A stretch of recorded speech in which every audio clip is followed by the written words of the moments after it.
Hey fire signs, it's K-Love's Tarot. Right then, let's get your back end of November. That's sticking out like a sore thumb there, but I've not even named a sign yet.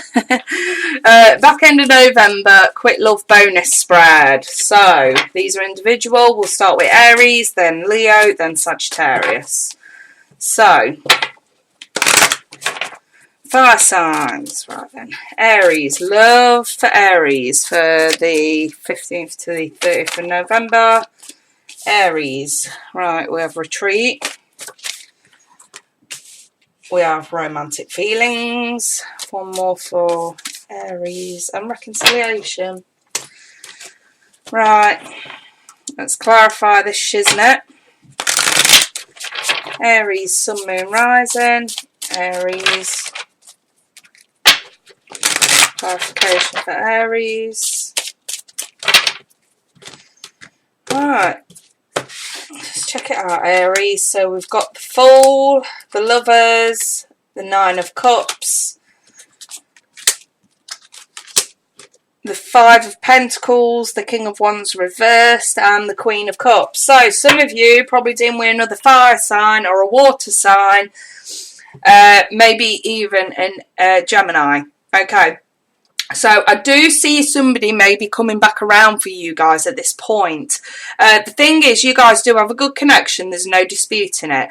And you do seem to sort of flip back together with this person when I want to say you're not feeling complete emotionally. So, or should we say this person may come back to you because they don't feel complete emotionally. Because it's the nine, isn't it? It's the Nine of Cups. The Ten of Cups is feeling happy, you know, whether you're single or whether you're in a coupled relationship. But the Nine isn't quite, there's something missing. So this person may come back to you because there's something missing. I've got no doubt there are feelings between you and this person, but somebody always abuses their position. And I feel like that's why the advice is to retreat from this. You know, because this person may flit in and out, like I said before, because something, you know, they're not getting what they need elsewhere. And that's why I feel like the King of Wands is here, because especially in the reverse, I feel like this person uses you in a way. You know, because you make them feel good about themselves. You're coming across as the Queen of Cups. And I feel like for that to be your energy, it's very much, you're very caring to this person. But I feel like at this point, you may flip. And I feel like you may have been too caring. You may have been giving this person too much. And I feel like that's when, the point that you sort of realise when they come back, you're kind of like, no, I can't. No, I'm not doing this anymore. I'm not doing this anymore. And I feel like that's where the Fool comes in. And look, so he's walking away and the snake seems to be following him. Let me just show you on that. Do you see that? He's like walking away and the snake's following him. Yeah? And I just feel like you're leaving the snake behind. There's a lot in this reading telling me that someone's playing on your emotions. And that they may be using you, in a sense.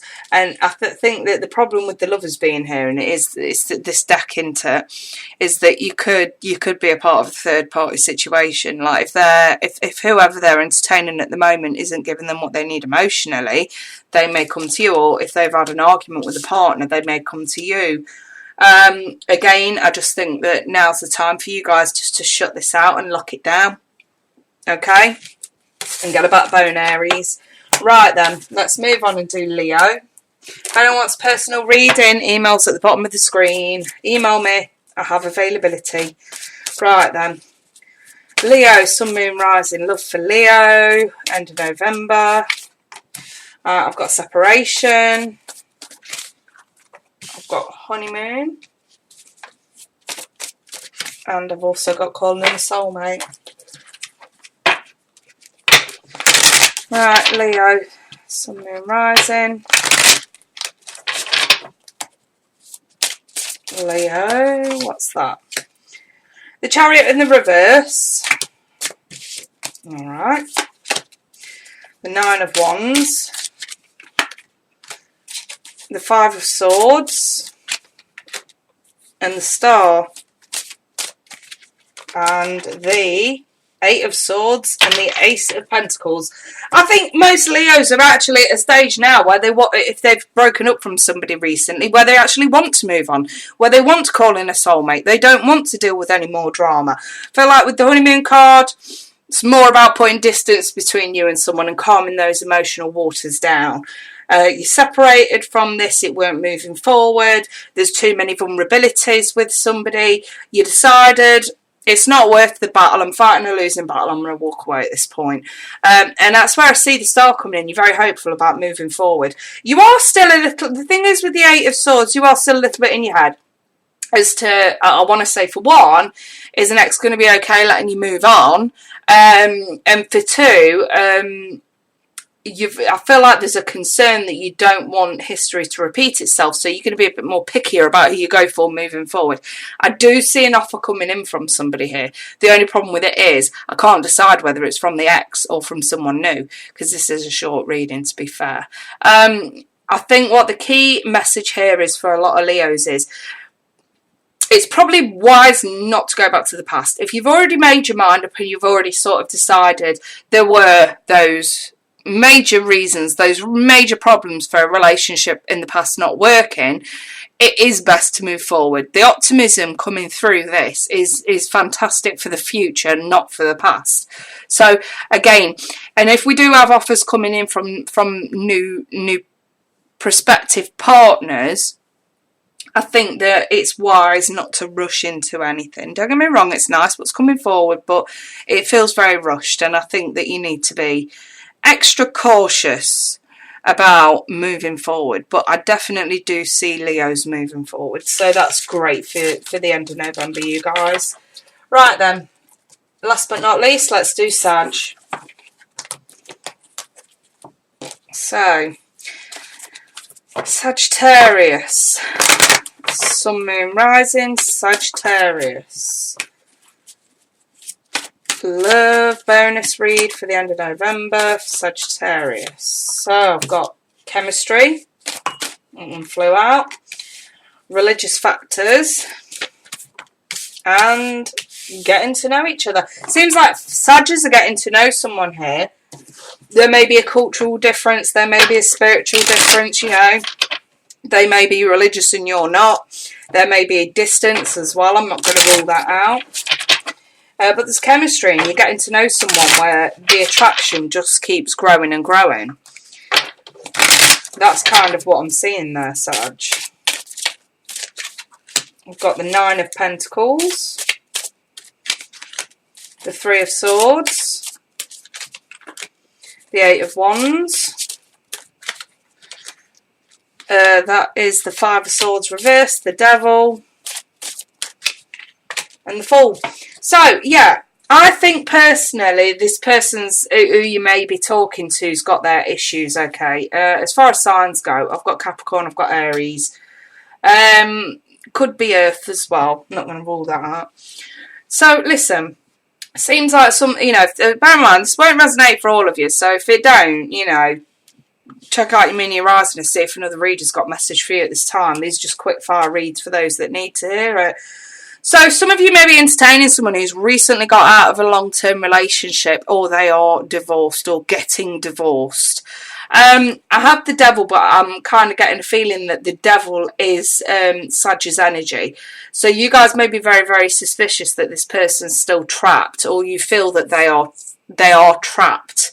You know, because maybe they're going through a divorce or they're recently divorced, and things just feel very vulnerable at this point. And I think that the Nine of Pentacles is, you know, it's cutting that cord, isn't it? I mean, look at it, it's cutting a hair, but it's cutting a cord, I feel. That's the energy I get with this. So, and I'm a little bit concerned about rushing, you know, jumping from one thing to another, and Sag possibly being a rebound.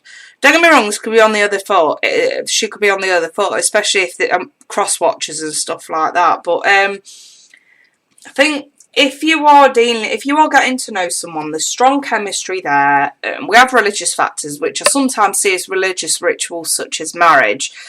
And then with the Three of Swords being there, you know, you could be getting to know someone really, what you would deem really amazing, but they're either just coming out of this long-term relationship or long-term commitment and marriage even, and, you know, divorced or getting divorced. There's a lot of good energy flowing backwards and forwards between this person, and I think the Five of Swords in the reverse is your advice. It's worth it to continue getting to know this person.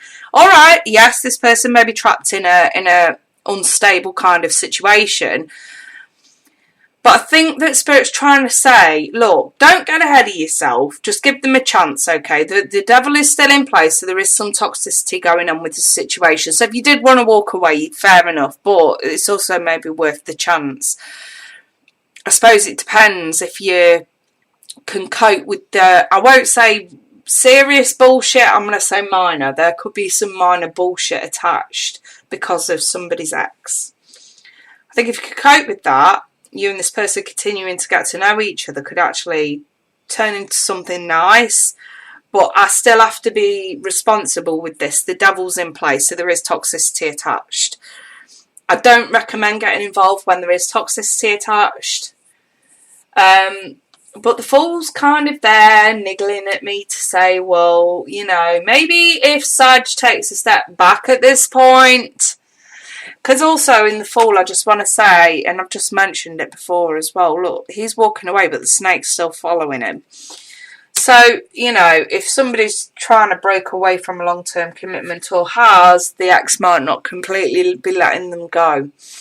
And that's going to make it have a serious impact on this person moving on, whether that's you or them. Again, maybe it's wise to keep things on a friendship plateau so that you don't get sucked into bullshit and they don't regret dragging you into bullshit or putting you in a position where you have to deal with bullshit. There is still a level of entrapment on whoever you're seeing, whoever you're getting to know. There's still a level of entrapment there that they're going to struggle to get out of. And really, Sag, I suppose what I'm saying is, I can't give you the answers. All I can sort of do is show you the path that lies ahead, and then, you know, if this resonates, you have to make your own decision as to whether it's worth it or not. But at least if you know the path ahead, you can make an informed decision. The snake is still going to follow this person, i.e. an ex who don't want to let go. So you really do have to weigh up the pros and cons if you are entertaining someone who is stuck in a situation like that. They're amazing, there's chemistry there. Yes, it could work out, but there is a lot of bullshit and entrapment attached, and you really do have to weigh up those pros and cons. I'm going to leave it there. If anyone's personal reading, feel free to email me. I do have availability this week. I'm pushing pre-recordings more than live readings. I think I'm leaving the live readings really for people who it's an emergency kind of situation, but otherwise I'm pushing the pre-recordings because I can get more done in the day. So if you're interested, email me. I'll send the price list over and we'll get you booked in. Otherwise, you guys, I wish you all the best. Take care. Bye for now.